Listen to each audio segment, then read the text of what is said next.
Hello and welcome to the History of Modern Greece. I'm your host Daniel Roberts and I'm here with my father George, and our theme music is brought to you by Mark Youngerman. This is a podcast that covers the events from the fall of ancient Greece to the modern day. This is episode 6, Alphas, Betas, and the Polis. At the beginning of the 9th century BCE, the Greek Dark Age came to an end, with the adoption of the Phoenician alphabet. Until this event, the Greek tablets were written hundreds of years before this period. Literally, the ability to write was lost, and it took almost 400 years for them to learn how to do it again. These last 400 years were also colder years, and according to the Greenland temperature chart, the Minoan warm period peaked around the year 1350 BCE. And then temperatures plummeted, and continued to plummet, until right around the time the Greeks adopted the Phoenician alphabet. Luckily for the Greeks, the Phoenicians were seafaring people who really picked up steam after the collapse of the Mycenaeans.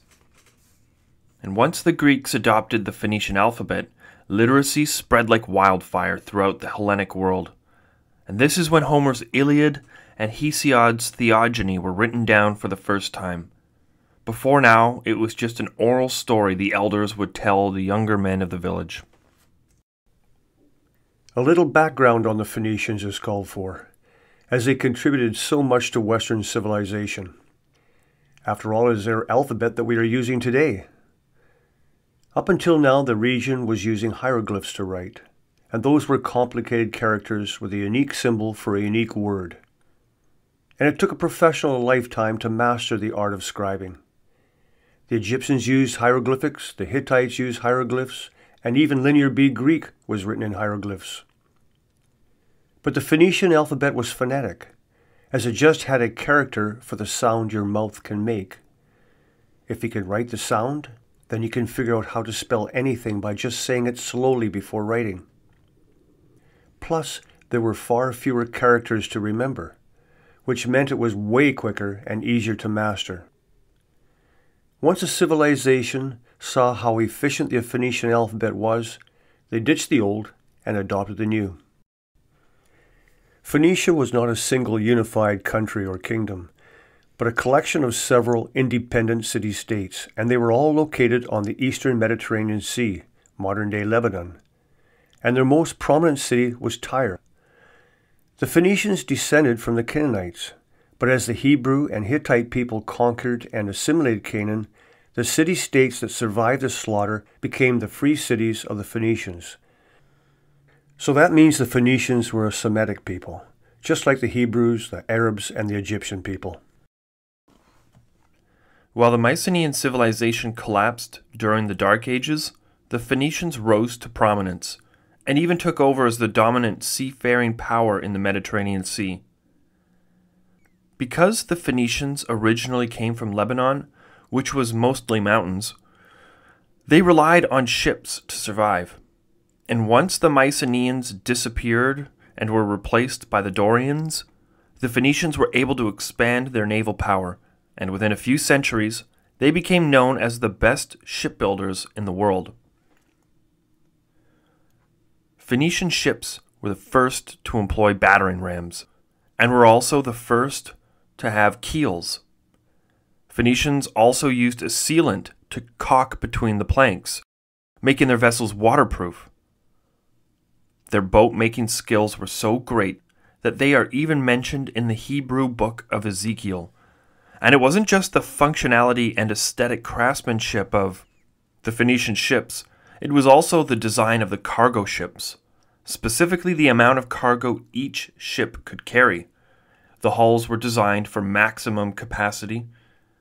They had wide hulls and could fit several tons of goods in each ship. At first, the Phoenicians rowed their vessels along the coast, using visual landmarks for navigation, and anchoring every night. And this is how they started: short voyages close to the shore and in the vicinity of their homeland.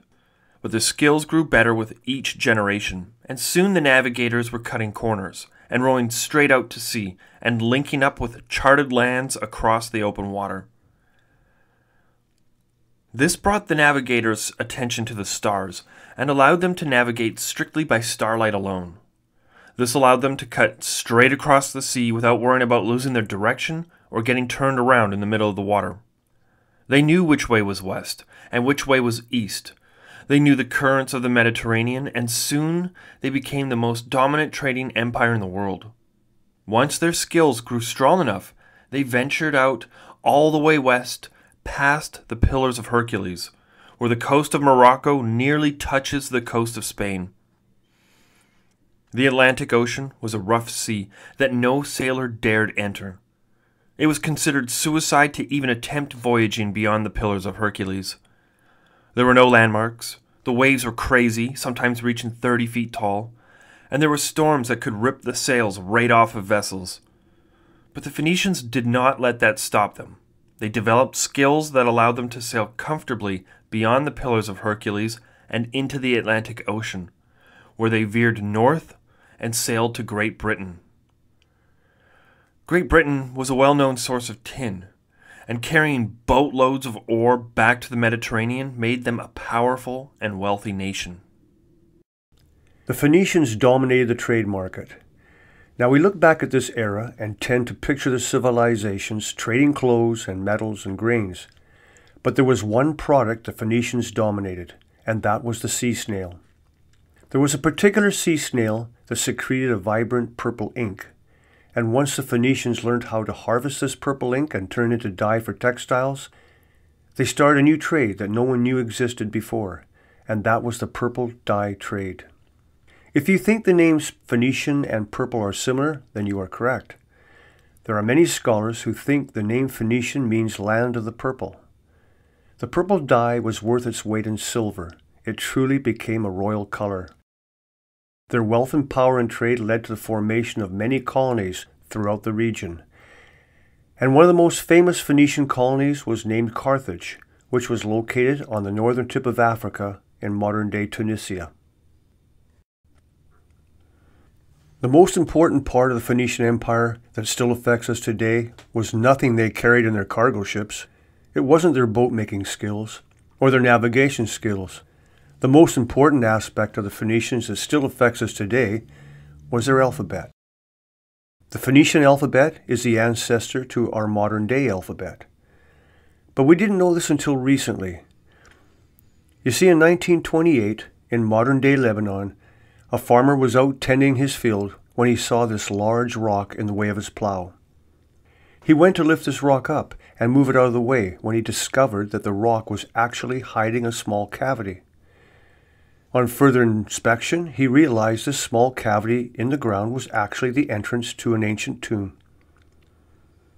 I don't know how, either by telephone, telegraph, or by word of mouth, a team of archaeologists arrived on the farm and excavated the tomb. Inside the tomb were many clay tablets. This wasn't unheard of, and many tablets contained cuneiform writing, which was the original form of writing in ancient times. As they categorized the clay tablets and cuneiform writing, they discovered that some of the tablets had a style of cuneiform that was unrecognizable. But it wasn't just the clay tablets. There were also weapons that had engravings with the same unrecognizable cuneiform.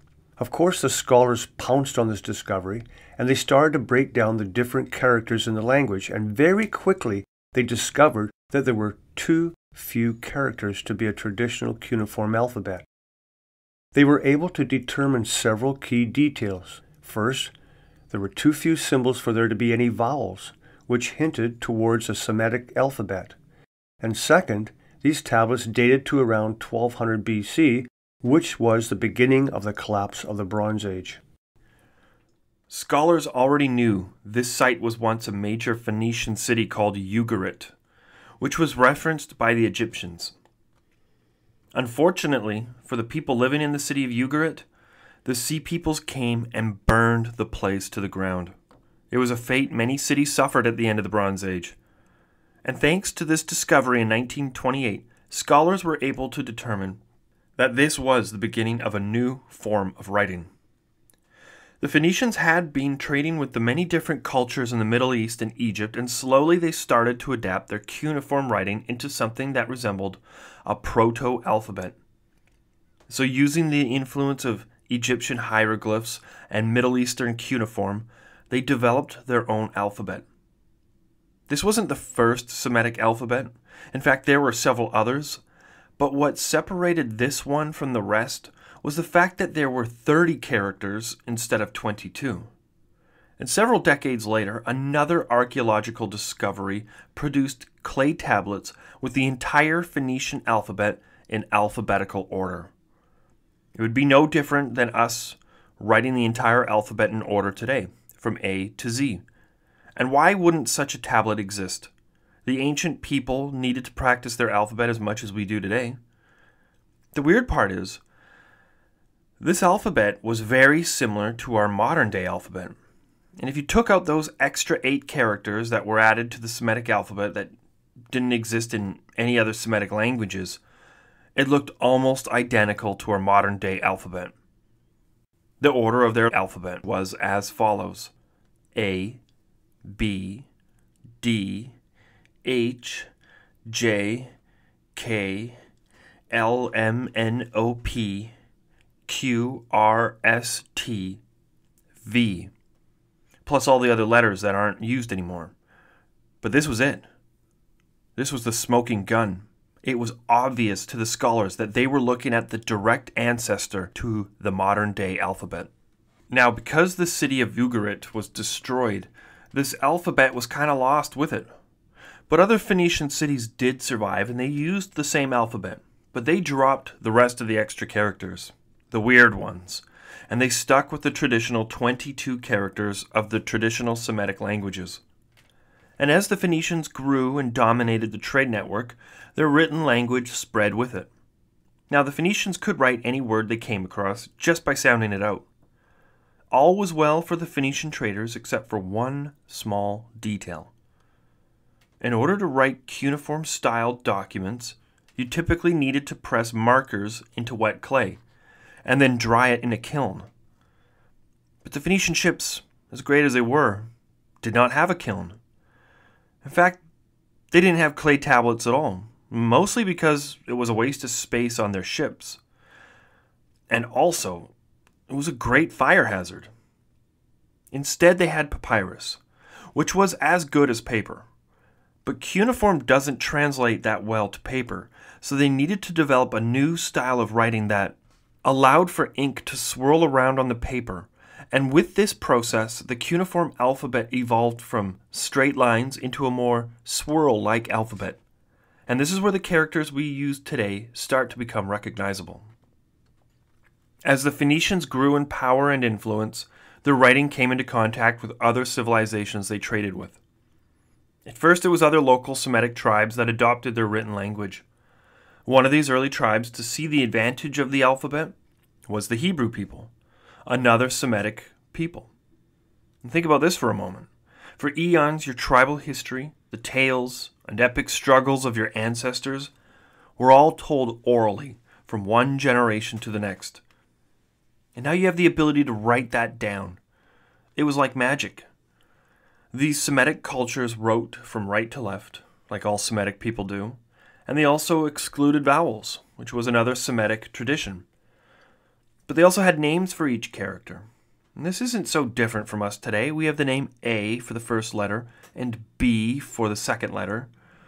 It literally was the easiest way to write. Up until this point, if you wanted to write something down, you had to memorize the character for every individual word. This was insanely difficult and could require one to memorize hundreds, if not thousands, of individual characters.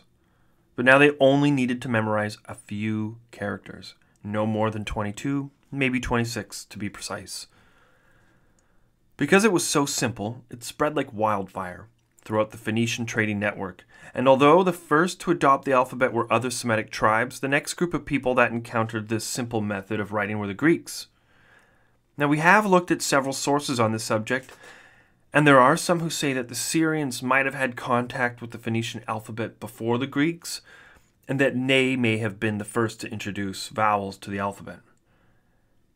The Phoenicians brought luxury items from the Near East to the land of the Greeks, where they traded in raw materials, such as iron ore and human slaves. And during these transactions, the Greek merchants watched the Phoenicians mark down their trade on a piece of papyrus.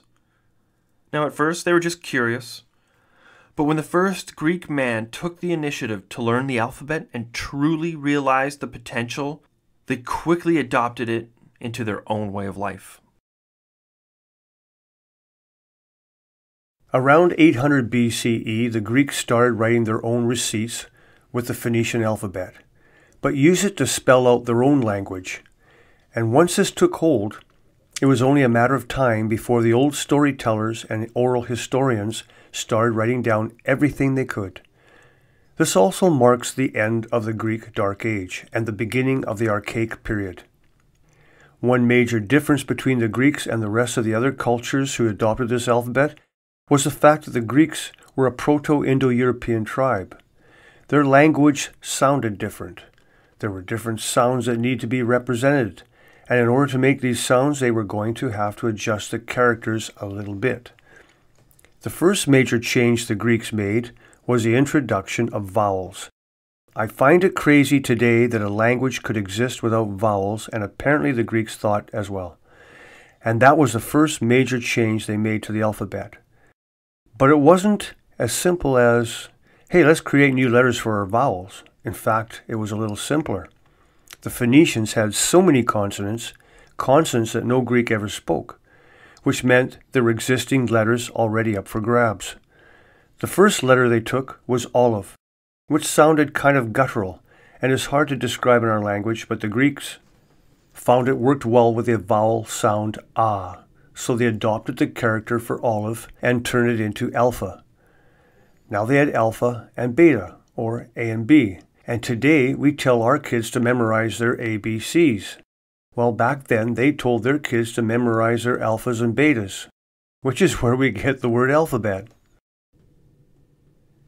Finally, the Greeks were ready to enter the world stage again, but the Greek world had changed a lot since the collapse of the Bronze Age.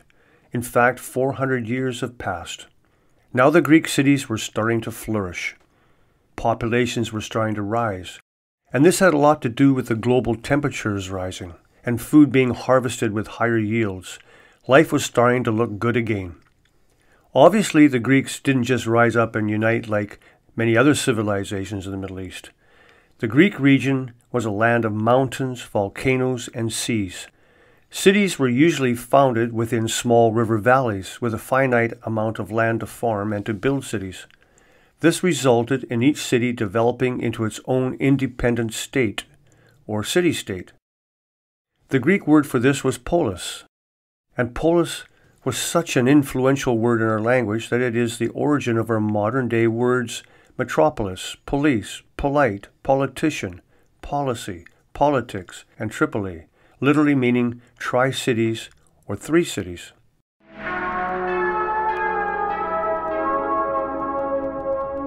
At this time, there were many Greek polis that were starting to thrive. Some of them were new, and others were built on top of the ashes of old cities from the Bronze Age that had been burned to the ground by the Sea Peoples.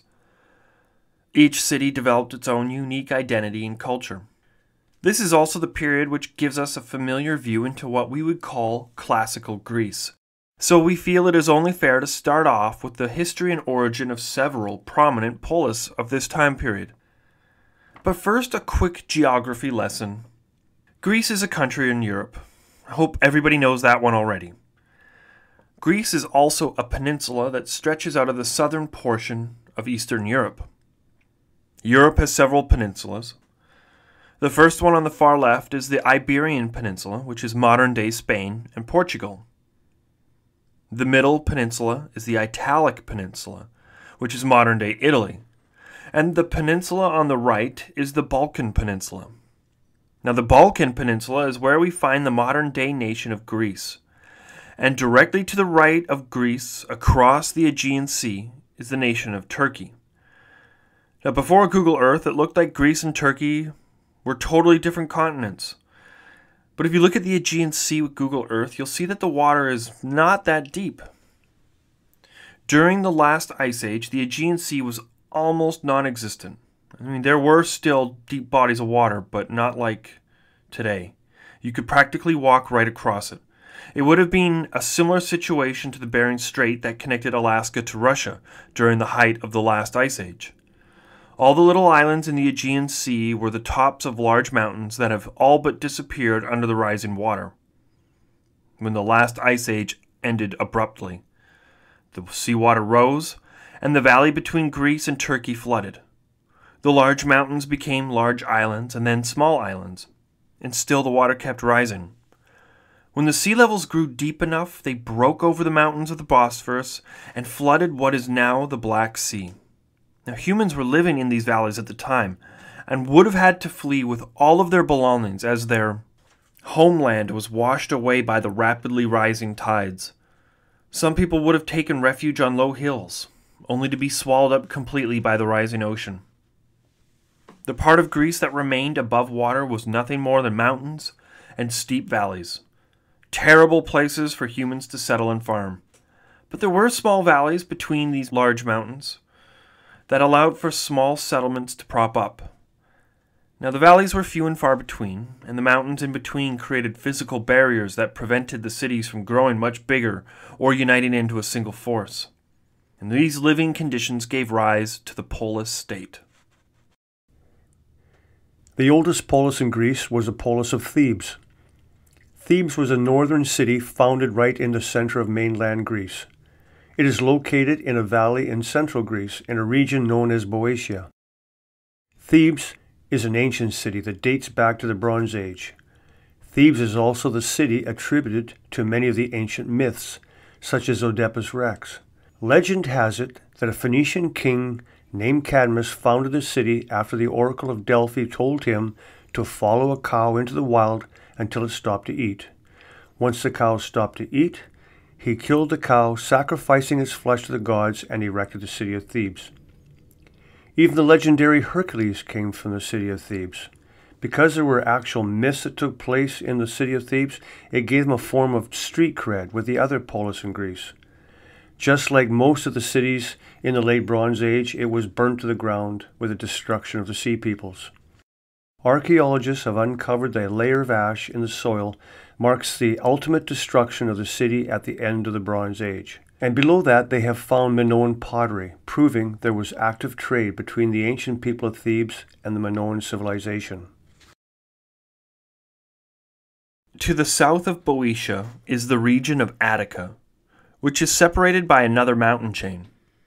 The region of Attica is another plain of flat land where the city of Athens was erected. The Athenians boasted about being the natives of their homeland, whereas most of the other Greek city-states were inhabited by the invading Dorians from the Bronze Age. The Ionian Greeks used to inhabit the southern half of mainland Greece, but were forced out of their homes when the Dorians invaded. Most of the fleeing Ionians sought refuge in Athens, and were later relocated to the small islands in the Aegean Sea.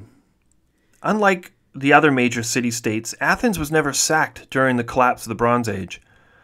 Now, Athenians like to brag that it was because they were superior to the invading armies, but in reality it's more likely that Athens was so small and off the radar that it was just overlooked and missed during the entire Bronze Age collapse.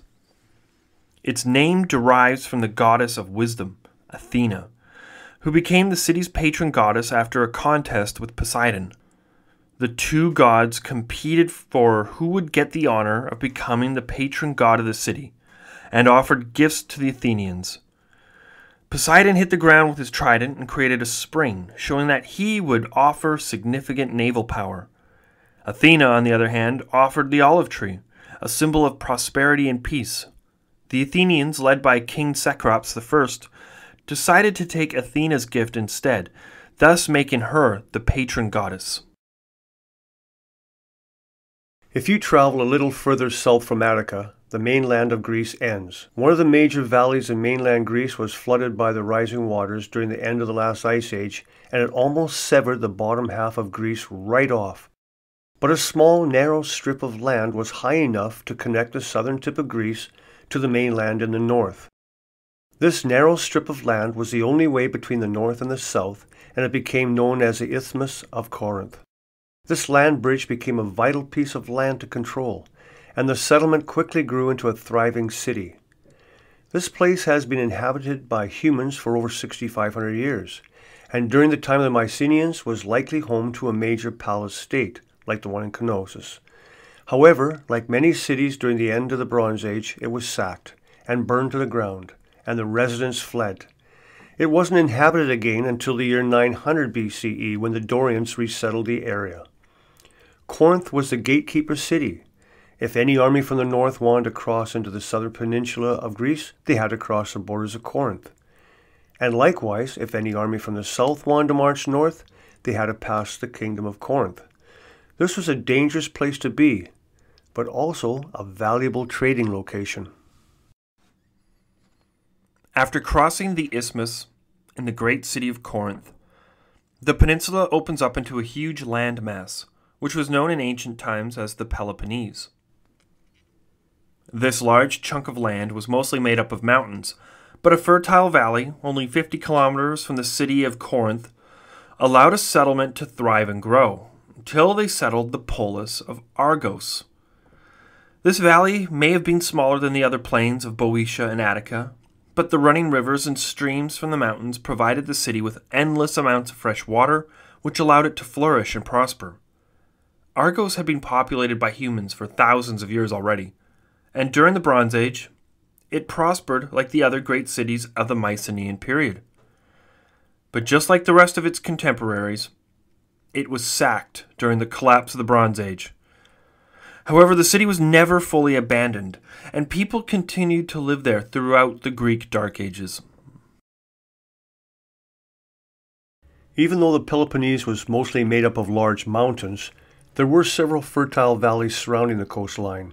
If you traveled clockwise around the peninsula, you would come to a valley in the southeast corner. This valley is known as Laconia, and in the valley of Laconia the famous city of Sparta was founded. Sparta and all of Laconia were Dorian. Sparta was originally founded before the Bronze Age and was even mentioned by Homer and the Linear B tablets dating back to Mycenaean Greece. This small valley on the far south end of mainland Greece had a river that ran down from the mountains named the Eurotas. It is along this river that the ancient city of Sparta was founded. The valley was guarded by large mountains on three sides, which acted as a natural defense against invading armies. The bay gave them a calm place to harbor their boats and allow them access to the sea for fishing and travel. If you left Sparta and traveled west along the coast, another valley opened up out of the mountains. This valley faced the southwest and was also protected on three sides by mountains. The valley was very similar to Laconia and Sparta, and also had a very fertile piece of land along the Pamissos River basin. Now, instead of thinking of this river as a solid river that flows through the center of a narrow valley, picture a river that splits up into numerous different paths as it winds its way through the fertile plain and empties into the Messinian Gulf. There were also many other rivers and creeks that flowed out of the mountains and through this valley, which made the land very fertile and habitable for early modern humans. In fact, there is record from the ancient Greeks of the people who lived there before the Proto-Indo-Europeans arrived and colonized it. The humans who lived there before the arrival of the Greeks were called the Pelasgians, and the first Greeks who colonized the valley were the Aeolians. This land was very wealthy during the height of the Mycenaean period, and just like everywhere else in the region, it fell to the hordes of sea peoples and was ultimately invaded by the Dorians shortly after. After leaving the fertile valley of Messenia and continuing clockwise around the coast of the Peloponnese, the next region on the west coast of the Peloponnese was called Elis. Now, Elis was another fertile valley on the northwest corner of the Peloponnese. It was surrounded by mountains. Elis had its own polis and rivalries between local cities, but what makes Elis the most popular is the fact that it was home to the original Olympic Games. Now, if you continue clockwise around the coast of the Peloponnese, you get to the top of the landmass, or the north coast. This region is called Achaia, And if you travel a little further to the east, you reach the northeast corner of the Peloponnese and arrive back at the city of Corinth. Well, that's it for today. Join us next time on the history of modern Greece. Stay safe and stay awesome.